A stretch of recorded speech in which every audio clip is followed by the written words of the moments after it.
24-7 최종 판례 문제, 일단 여러분들이 30페이지의 문제 여기 화면에 떠 있으니까 읽어보시고 목차하고 사안 해결 써보세요. 네, 쓰셨죠? 이 판례는 이제 대상적격과 피고적격도 물어볼 수 있는 A급 판례고요. 문제 마지막 줄을 보면 갑은 이 거래 제한 조치에 대하여 취소송, 실제는 무효하게 소송을 간 건데 어떤 소송이든 제기할 수 있는가, 즉 대하여이기 때문에 대상적격 처분 여부, 처분에 해당한지 써라, 요거예요. 그 다음에 피고적격도 물어볼 수 있다. 위의 내용들은 여러분들 읽어봤으니까. 요 거래 제한 조치는 위쪽으로 세 번째 줄에 공급자 관리 지침, 형식 행정규칙, 실질 행정규칙인데 여기 가로 안에 제가 행정규칙으로 써놨죠. 그래서 행정규칙에 따른 등록 취소 말고 10년 동안의 공급자 등록 제한 조치 통보했다. 그래서 이게 공급자 등록 제한 조치가 이 사건 거래 제한 조치예요. 이 거래 제한 조치가 처분지 써라. 일단 배점이 클 때에는 처분 요건, 행서법 2조랑 1호에 대해서 이제 원래 설치를 해줘야 돼요. 행정청의 구체적 사실에 대한 법규에서 공권력 행사 거부. 그 다음에 그 행위가 기타 이해준의 행정작용, 행정재판 재결, 그 다음에 그로 인해서 이제 조문에 없는 것이 대외적으로 국민의 권익에 개구직 영향을 미칠 것. 이걸 써주는 게 이제 포인트고요. 그다음에 사안 해결할 때는 이 판례를 이제 활용하시면 되겠죠. 그래서 2번 판례 쟁점, 1번 처분 여부, 2번 한수원이 한국수력원자력 주식회사가 행정청에 해당하는지 피고적격으로도 질문이 가능하다. 제가 보기에는 대상적격, 피고적격 둘 다 해서 물어볼 것 같아요. 일단 1번 처분 여부에서는 이 행정규칙에 근거해서 이런 거래 제한 조치는 행정청, 그래서 한수원은 행정처로 본 거죠. 구체적 사실에 관한 법 집행으로서 공권력 행사인 처분에 해당한다. 이렇게 이제 막연하게 했지만 사안 해결을 쓰실 때에는 논증을 해야 돼요. 한수원은 이러이러해서 2조 2항에 따라서 국가 사무를 위탁받은 공공단체로서 행정청에 해당하고, 그 다음에 구체적 사실, 그래서 갑 사실에 대한 법 집행, 행정규칙 등을 집행함으로써 갑의 재산권에 개구직 영향을 미침으로 처분에 해당한다. 이렇게 쓰는 것이 좀 더 점수가 높죠. 그다음에 양가로 5번은 행정규칙에 근거한 거하고 이제 대비되게 갑이 한수원하고 이제 처음에 이제 계약을 체결했는데 그 계약에 따른 제재 조치가 되려면 요건이 필요한데 계약에 따른 제재 조치는 이러한 처분과는 성질을 달리한다를 설치하고 있어요. 그래서 이 사안의 경우에는 이런 제재 조치가 제한 조치가 계약에 따른 제재 조치가 아니다. 그래서 계약에 따른 제재 조치가 되려면 밑줄만 보시면 돼요. 공공기관 한수원과 A와 상대방 갑이 미리 구체적으로 약정을 체결해서 그다음 밑줄 계약 상대방 갑에게 그 중요 내용을 미리 설명해서 계약 내용으로 편입하는 절차를 거쳐야 그 계약의 내용으로 주장할 수 있고, 이 사안의 경우는 그런 편입하는 절차를 거치지 않았기 때문에 계약의 내용으로서 A가 주장할 수는 없다. 즉 A의 행정규칙에 근거한 거래 제한 조치를 계약에 따른 제재 조치라고 볼 수는 없다. A가 이제 계약에 따른 제재 조치라고 주장하고 처분이 아니다. 이렇게 있겠죠. 각하 이렇게 주장했지만 그건 아니다. 그래서 요거는 이제 사안 해결 쓸 때 좀 부수적으로 써주면 가점이 들어갈 수 있어요.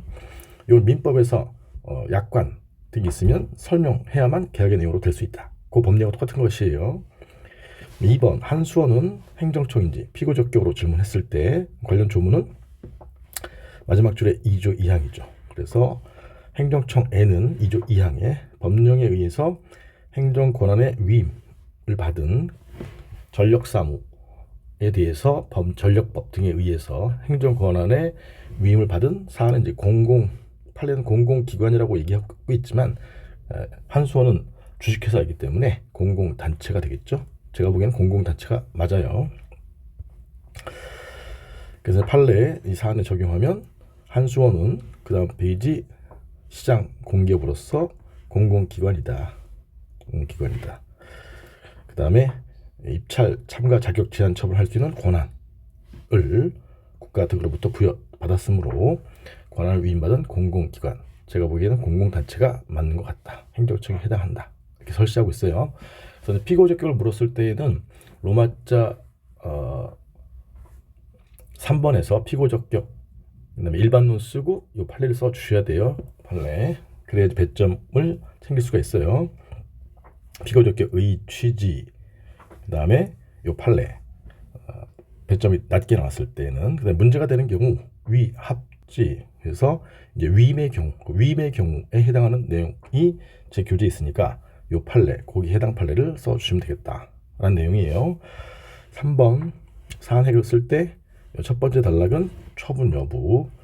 그래서 이제 가로하는 판례 법리를 이제 활용한 것이고, 거래 제한 조치는 2조 2항에 따라서 국가 사무를 위임받은 공공단체로서 행정청인 한수원 A가 이렇게 논증을 해야 행정청의 구체적 사실에 대해서 공법인 이 행정규칙을 지침을 갑에게 집행하여 구체적 사실에 대한 법집행.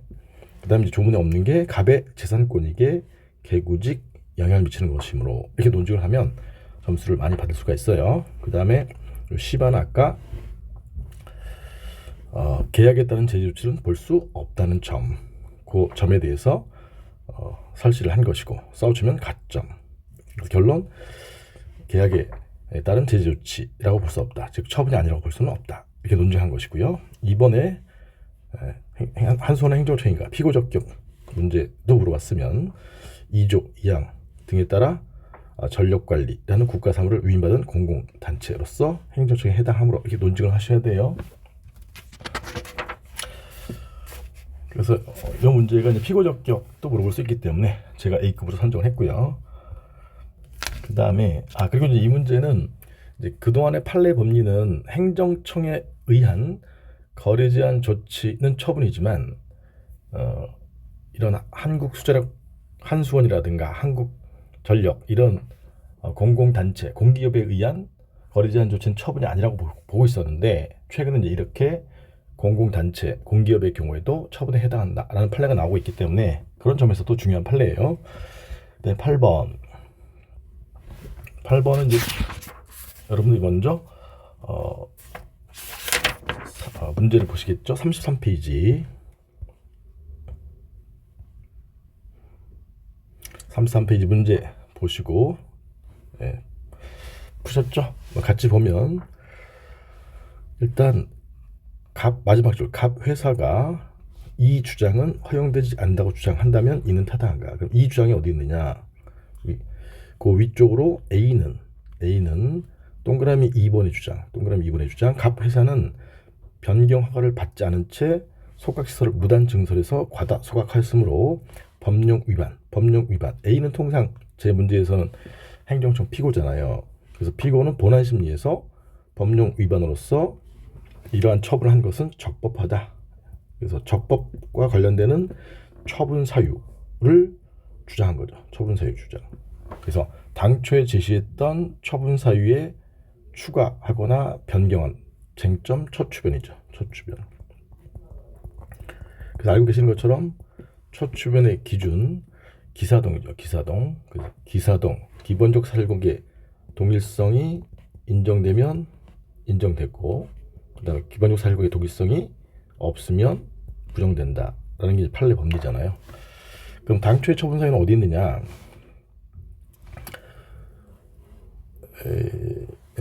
네 번째 줄에 있죠.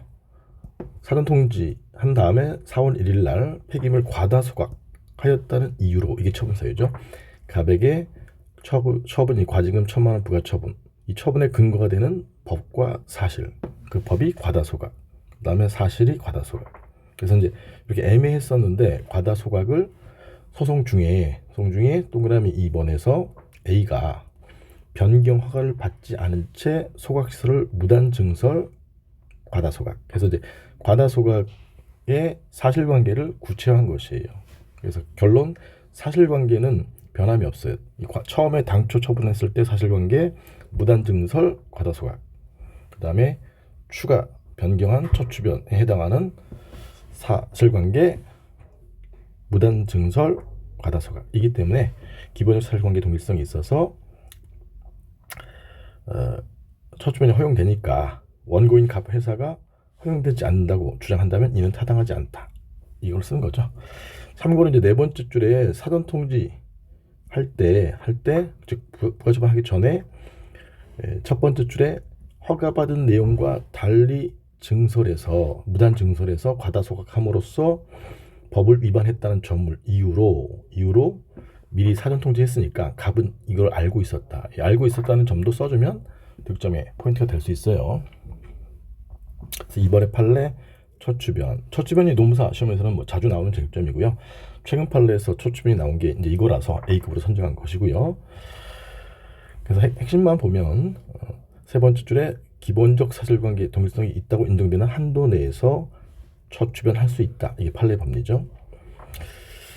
그다음 이제 동일성 유무에 대해서 판례 설시해 줘야 되죠. 법적 평가 전에 구체적 사실에 착안해서 이런 거 다 외우셔야 되고, 그다음에 두 번째 단락은 이제 사안의 해결을 한 것이죠. 그래서 이렇게 한 것은 아래에서 세 번째 줄에 기사동의 없는 새로운 처분서를 추가로 주한 것이 아니라, 여기 핵심이죠. 처분서에 다소 불명확하게 기재했던 과다소각, 당초 사유가 과다소각 불명확했는데 좀 더 구체적으로 설명한 것이다. 이걸 활용하시면 돼요. 그래서 3번의 사안 해결, 일단 가점 얻을 수 있는 게 사전 통지할 때 이런 내용이 있었기 때문에 갑은 추가한 처분서를 알 수 있었고, 이거 써주면 이제 포인트. 근데 이제 그 다음 문장은 반드시 써야 되겠죠. 당시 처분사유인 과다소각을 좀 더 구체적으로 설명한 것이어서 기본적 사실관계의 동일성이 있으므로 이제 이게 들어가 줘야 되죠. 갑의 방학공세의 지장을 초래하지 않는다. 이렇게 쓰면 점수가 이제 올라가는 거죠. 결론, A의 처분사유 추가는 허용되므로 갑의 주장은 타당치 않다. 질문에 맞게 써주시면 되겠어요. 간단한 문제예요. 얘는 이제 일반론 첫 줄을 쭉 써주는 게 득점 포인트죠. 이렇게 해서 이제 7번, 8번 봤고요. 다음 시간까지 열심히 잘 정리해 두세요. 안녕.